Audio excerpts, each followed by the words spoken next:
Gracias, doctor Santamaría, por su excelente explicación. Y todos quisiéramos seguir siendo bastas, ¿no? O pasñas. Bueno, lamentablemente siempre llegamos a ser machos y payas. Que vamos a dar el uso de la palabra a los presentes para que formulen sus preguntas, por favor. Y tenemos a disposición nuestros tres ponentes.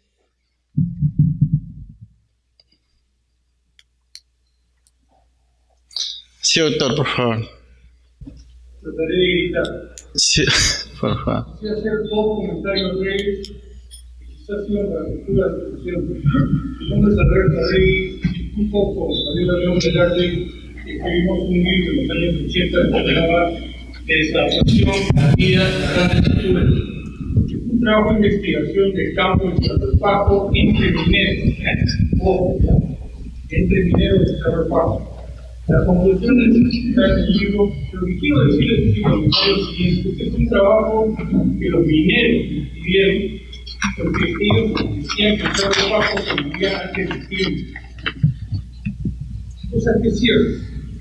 En esas épocas, en los años 80 del promedio de vida, el Cerro Paco era de 45 años de edad, mientras que el minero tuviera 54.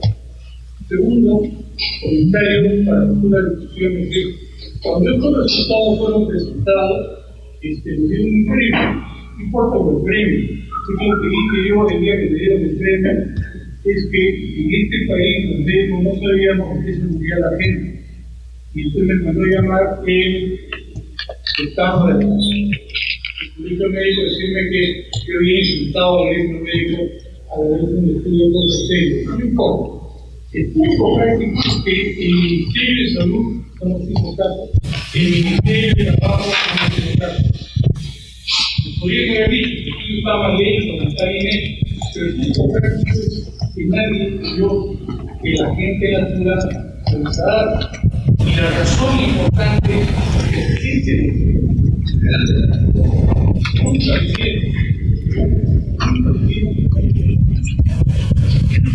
vivieron en Cerro Paco. Los mineros llegaron a vivir en Cerro Paco. La Cerro Paco Corporation compró las minas de las distintas personas que existían ahí.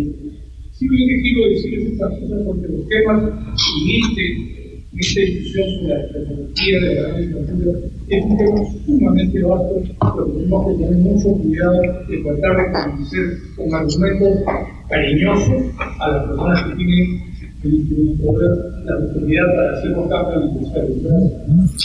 Gracias, doctor, por sus comentarios. Y hemos tenido la oportunidad del INS publicar o reimprimir, mejor dicho, la brillante obra que han desarrollado. Y quisiéramos escuchar los comentarios, por favor. Sí, me parece muy valioso lo planteado y en general un poco yo quisiera expresar el sentido de esta reflexión y de esta investigación en realidad de historia social, que es un poco entender cómo se construye un colectivo de pensamiento y un estilo de pensamiento, ¿no? Y cómo en este caso de la antropología médica, digamos, la concepción del indio y la concepción de la medicina de altura y de todas las teorías en torno a ello, fue un campo de construcción de hegemonía, donde habían proyectos, digamos, totalmente distintos. Y un poco nuestra preocupación es recuperar esa historia, porque finalmente lo que suele predominar en el Perú, y hay muchos ejemplos sobre ello, es esta especie de empate catastrófico, ¿no? En términos generales también es importante en estas reflexiones no entender los procesos históricos como un tema de buenos y malos finalmente, ¿no? Porque en realidad parte de estas contradicciones reflejan en el fondo la necesidad de los investigadores de poder comenzar a impulsar proyectos en un escenario de precariedad institucional y escasez de recursos donde la cercanía al poder era fundamental para garantizar el acceso no solamente a recursos, sino a legitimidad política y social. Entonces, en términos generales, esta forma digamos, de llegar a estar cerca del príncipe y esta forma de acceder a determinados recursos y imponerse sobre otros colectivos, en realidad es parte de una asimilación del positivismo en el cual no hemos construido el principal correlato, que es una matriz institucional que nos permita justamente no tener que estar hablando en términos amables, sino sencillamente aproximarnos de una manera un poco más objetiva, ¿no? Y con mucha evidencia a los problemas de la gente, ¿no? Entonces, si nosotros comenzamos a entender la actividad investigativa fundamentalmente como un proceso social y cultural, yo creo que podríamos hacer mucho por construir una institucionalidad que, como bien reclama el doctor, esté realmente a la altura de las necesidades de la población. Gracias, doctor Murillo. No sé si hay alguna otra pregunta o un comentario. Sí, doctor. Quisiera preguntar a los docentes de qué manera la influencia occidental puede modificar la concepción del ciclo de vida, que si esto se ha mantenido a pesar. Si la influencia occidental, a la cual todos somos partícipes, ¿de qué manera ha influido en esta concepción del ciclo de vida? Esa es una primera pregunta. Y la segunda pregunta es, siendo proactivos, ¿qué podemos hacer para modificar? Estamos ahora en ASPEFAN haciendo un seminario sobre reforma curricular. Entonces, ¿de qué manera estas ideas de la antropología, esta concepción de la importancia de la antropología médica, podría introducirse en estos cambios curriculares, con un capítulo, en fin, o en qué materias, a nivel de ciencias de las preclínicas, en fin, para que sea una propuesta más concreta, ¿no?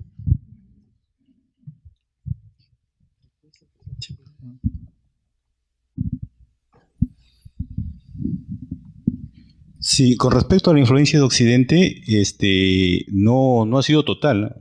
Se mantienen los patrones de clasificación de las diferentes etapas de vida, ¿no? Como les mostré en la primera diapositiva, Juan Poma en 1608 habla de guagua, ¿no? Habla de payas, habla de mactas, que son palabras que ahora en los Andes se siguen usando, ¿no? O sea, se ha mantenido. Hay algunas cosas que han cambiado, pero básicamente orientadas al tema del trabajo, pero es más que por la influencia occidental, digamos, es por la influencia de los procesos mismos de trabajo y de economía que se vienen dando, ¿no? Ese es lo que hace cambiar más las concepciones de la vida y de las personas.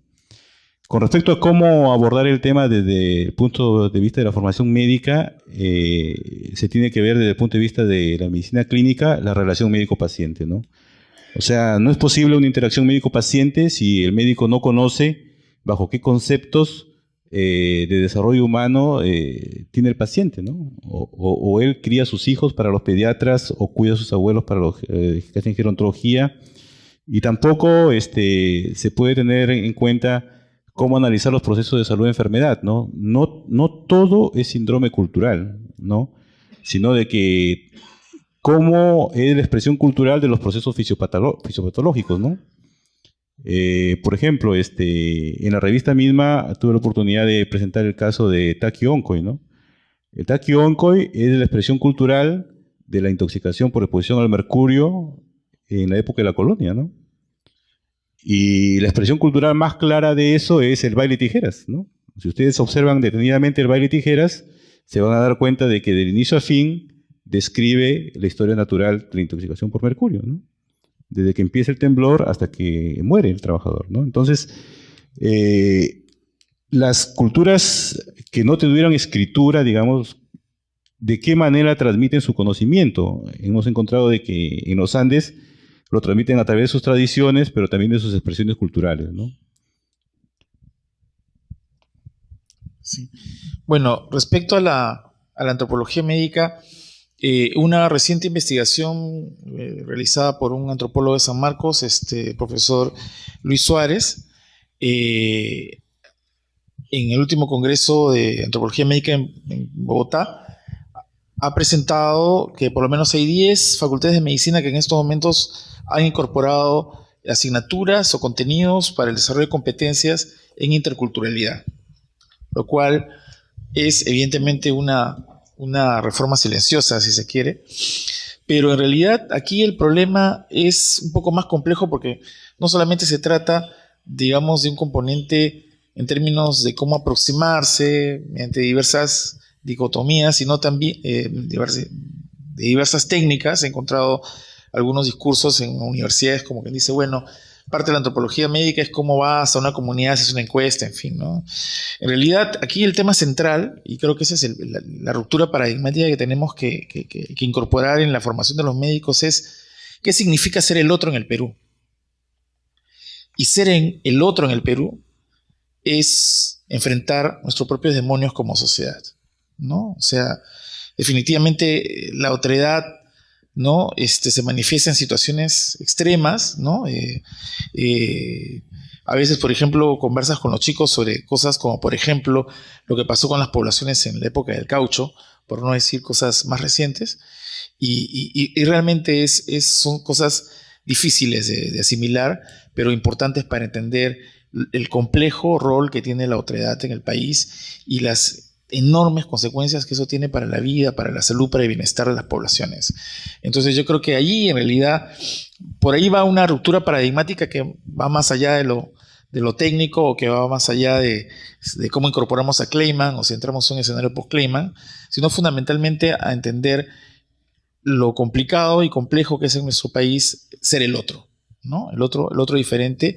Y ese es un enorme reto, pero creo que además es una enorme responsabilidad moral, ética con las poblaciones de nuestro país, finalmente a la cual nos debemos, ¿no?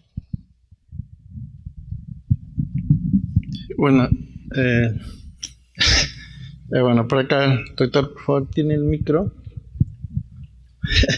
El maestro, doctor Melitón.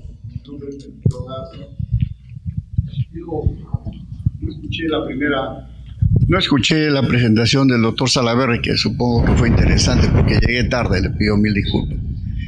Pero la del doctor Murillo nos pinta claramente cómo lo político se impone a lo social y a lo científico, ¿verdad? El doctor Suño Busten, como yo, vivimos parte de las consecuencias de esa situación, porque de alguna manera éramos alumnos de la Facultad de Medicina. Y esa tendencia sigue actualmente, ¿no? Cómo encontrar el punto de equilibrio entre lo político armonice con lo social, y lo social, que tiene su base en desarrollo científico y tecnológico, encuentre también su vertiente más apropiada. Quiero felicitarlo por su presentación, doctor Murillo. Sobre lo que el doctor Santamaría nos ha presentado, mi preocupación es un poco vinculada a la pregunta anterior. Probablemente el desarrollo que vivimos hoy, que es un desarrollo inducido por como Occidente, obviamente con ayuda de peruanos, ha permitido un desarrollo científico tremendo. Si bien no ha modificado algunas de estas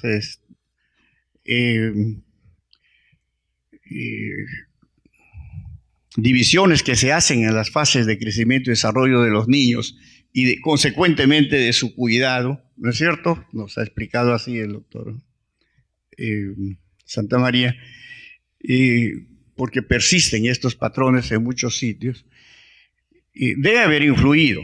Y mi preocupación va en qué medida durante la colonia el imperio de sustitución que pretendió imponer el conquistador, ¿no?, tuvo que ver con el hecho de que se nos dice en la historia, yo sigo creyendo, que cuando llegaron los peruanos eran cerca de 10 millones y a la hora de que San Martín proclamó la independencia, como va a ser en los próximos días el acto celebratorio, era solo 1 millón. Quiere decir que hubo una reducción tremenda, ¿no? Hay una serie de razones que se esgrimen, que eran eminentemente agricultores y pasaron a trabajar en las minas, etc. Pero debe haberse influido terriblemente en este esquema que ellos tenían para mantener un equilibrio o un crecimiento prudente de su población. Yo quisiera un comentario sobre esto. ¿Influyó? ¿No influyó?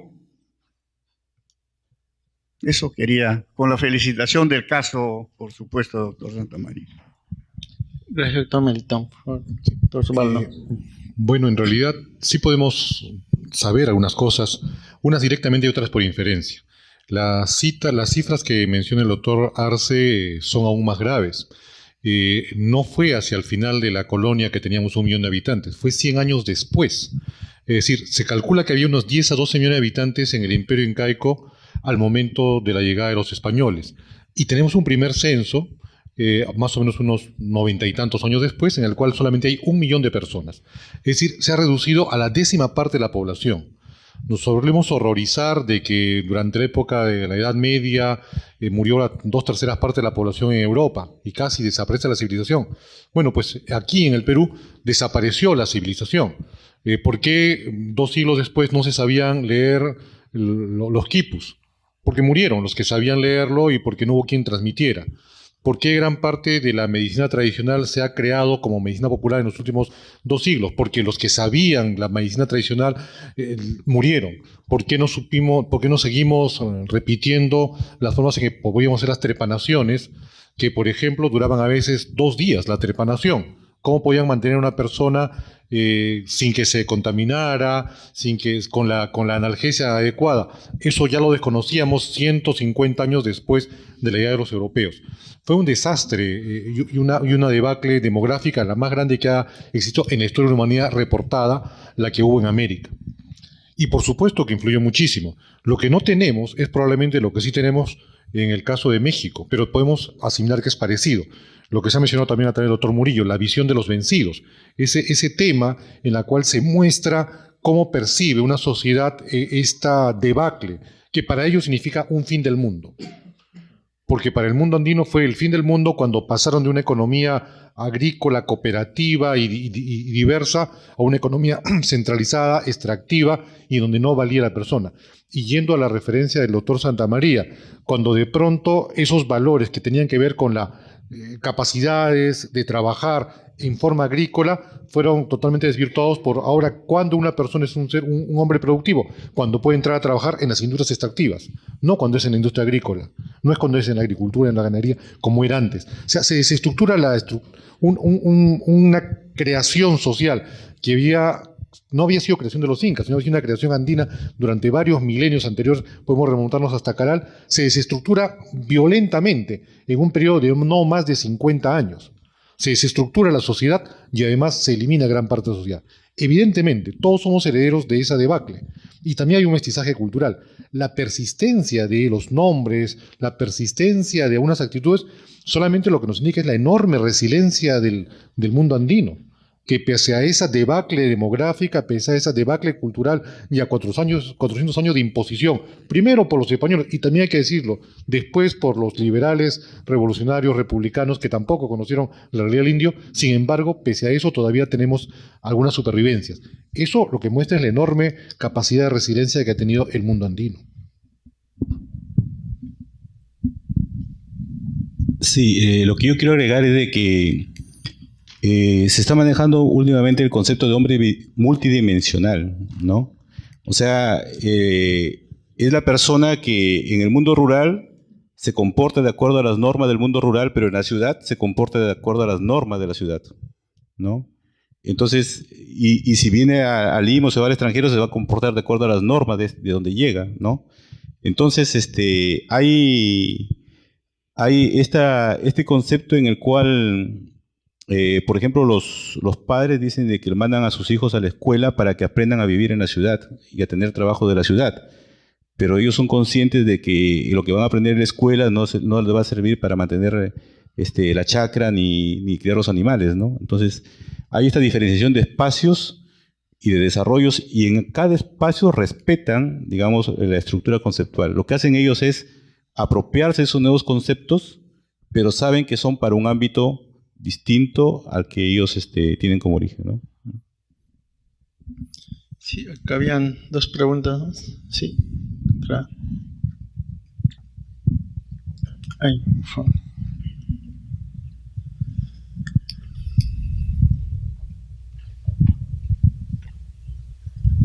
Hola. Bueno, un poco para agregar a lo que está hablando el doctor Salaverry, me parece, de que 100 años, o Murillo, de que 100 años después de...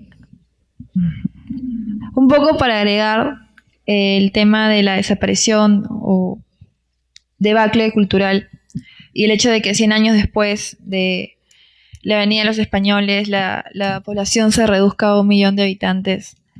Quería hablar también un poco sobre la importancia también que tuvo la revuelta de Tupac Amaru, más allá de los fines últimos que tuvo, sino que una vez que esta finalizó, se prohibieron, y no solamente se mataron a los intelectuales de la época, que digamos que eran las personas que se encargaban de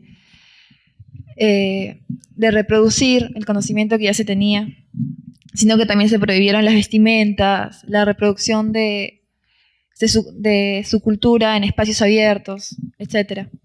Bueno, un poco comentar eso y después quería hacer una especie de pregunta sobre que sí, el tema de la otredad en el Perú, ¿no? Y cómo a todos nos afecta y sin embargo todos la reproducimos. Entonces, en ese marco quería saber qué se podría hacer para que estos temas no terminen atomizándose. Yo estudio antropología y aún así los espacios donde se habla de interculturalidad son pocos. Y en los espacios en los que se habla sobre antropología y la salud son aún menores. Y mayormente las veces que he atendido han sido trabajos de campo, de antropólogos que sí, pues que comentan y creo que tienen buenas intenciones, pero no tienen estos conocimientos de medicina. Entonces, a veces siento que terminan cayendo en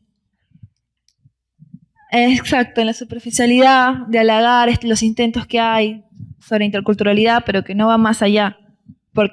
Y creo que hasta cierto punto no es su culpa, sino que hay un problema de que no hay una transversalidad de estos conocimientos.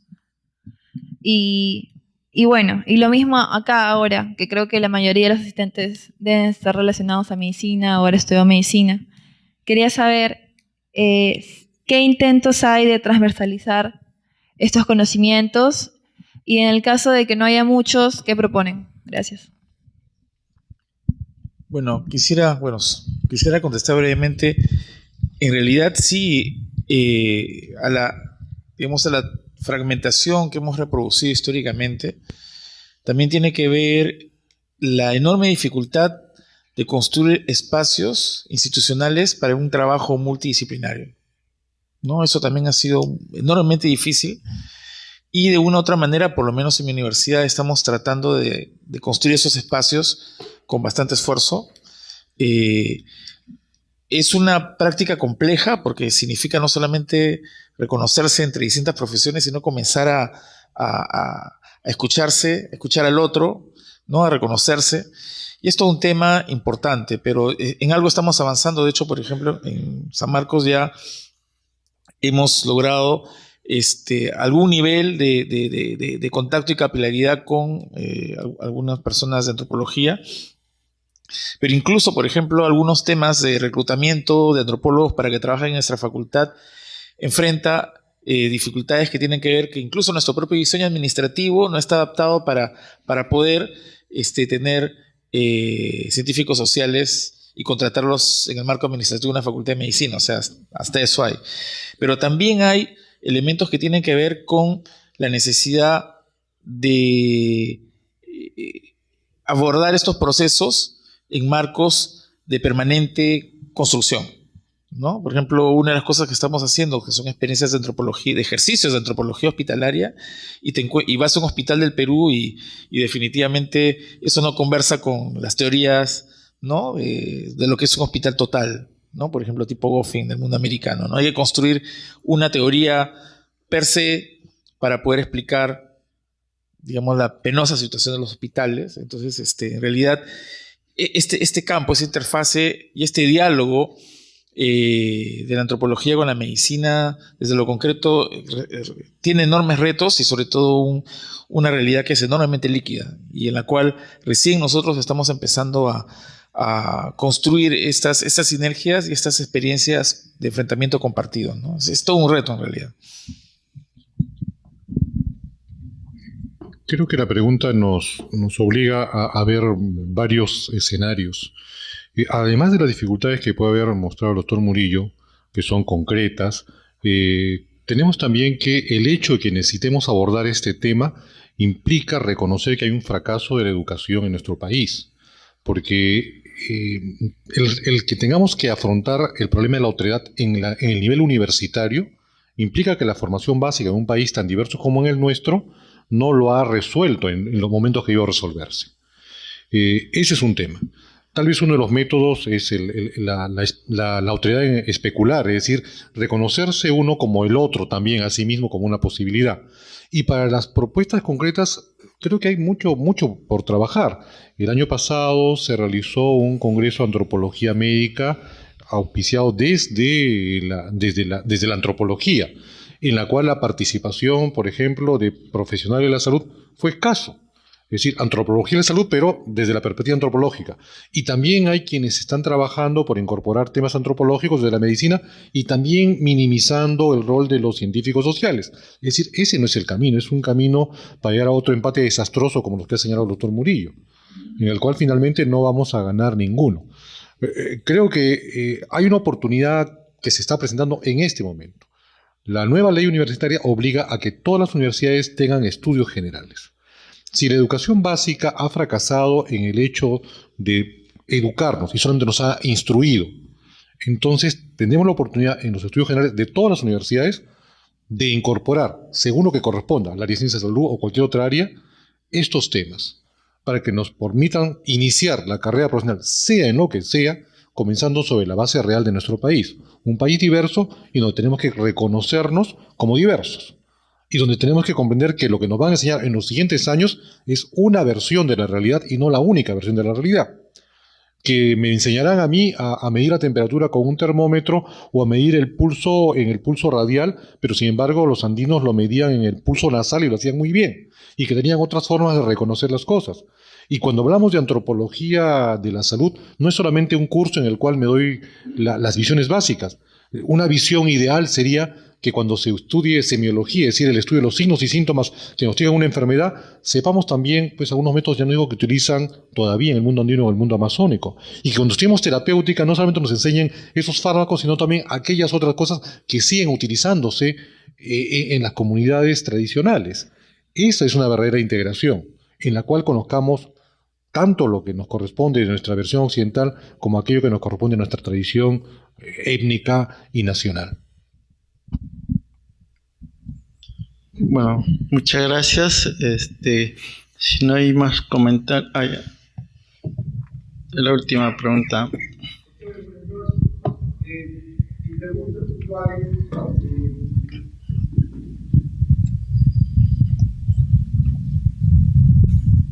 Gracias.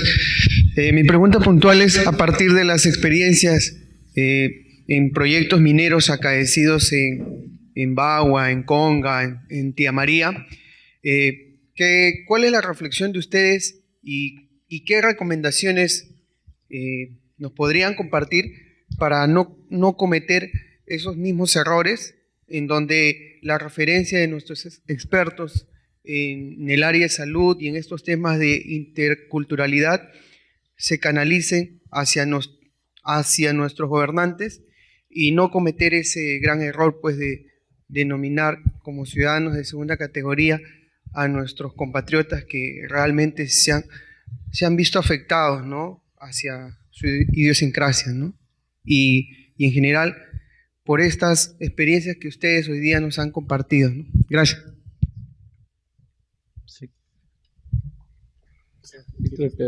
Los tres podrían comentar un poco. Esto no es una pregunta, sino el inicio de un debate muy grande. Es muy difícil. Todos hemos visto con asombro cómo de pronto surgen estos problemas que generalmente son por causas medioambientales o por causas de industrias extractivas, pero en las cuales eso probablemente surja porque hay un conflicto de intereses, visiones distintas sobre lo que se debe hacer en una determinada región o local. Pero eso escapa, digamos, a lo que podríamos nosotros comentar. Pero lo que sí podemos comentar es la falta de pericia, la falta de capacidad de cómo enfrentar este tipo de problemas.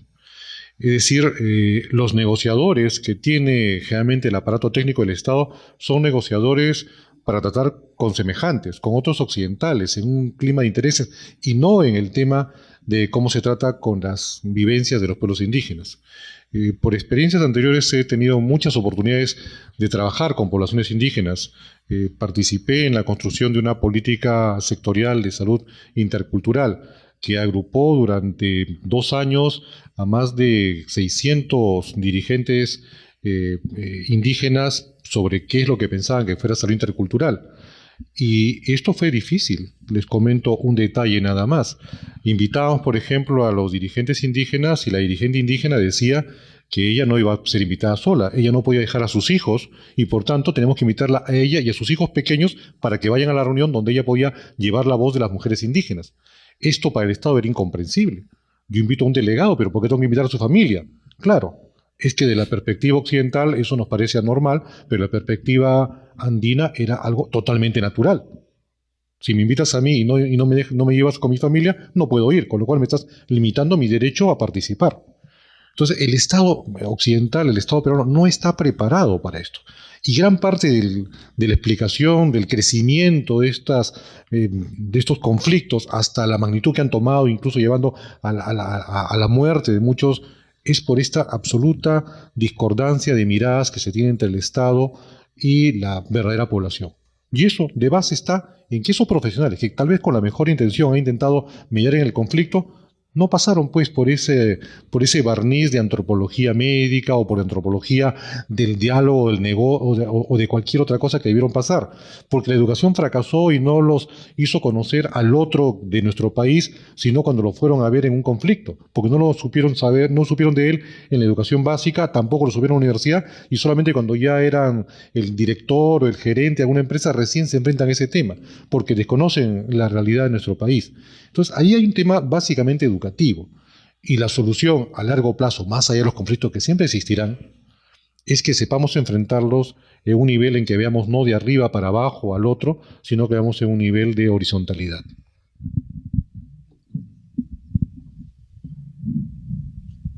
Sí, en realidad,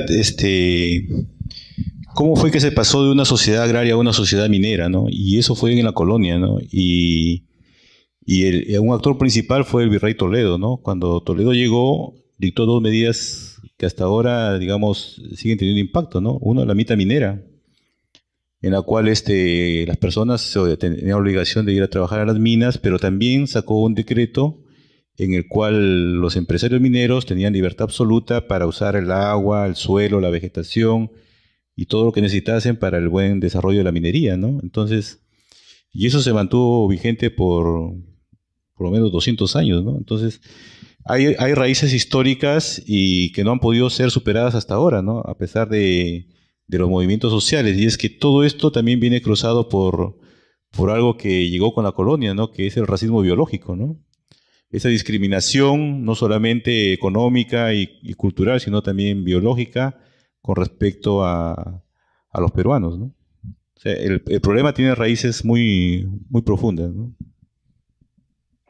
Sí. Solamente muy brevemente, el tema es cómo podemos construir una gran corriente de opinión para construir ciudadanía, ¿no? Y para que esa ciudadanía realmente sea efectiva en nuestras poblaciones indígenas. Yo creo que ese tiene que ser un gran movimiento nacional que tiene que atacar raíces muy complejas, porque definitivamente parte del problema de la otredad es que existe toda una tradición, y que lo hemos visto trágicamente en las Malvinas, últimamente en el incendio, de que las actividades productivas tienen una alta rentabilidad en base a la explotación y misericordia del otro, ¿no? Y la otredad en el Perú, como dice Joel Quebo, tiene intersectorialidades muy complejas, que no solamente tienen que ver con lo étnico, sino con el género, con la pobreza, con una serie de condiciones.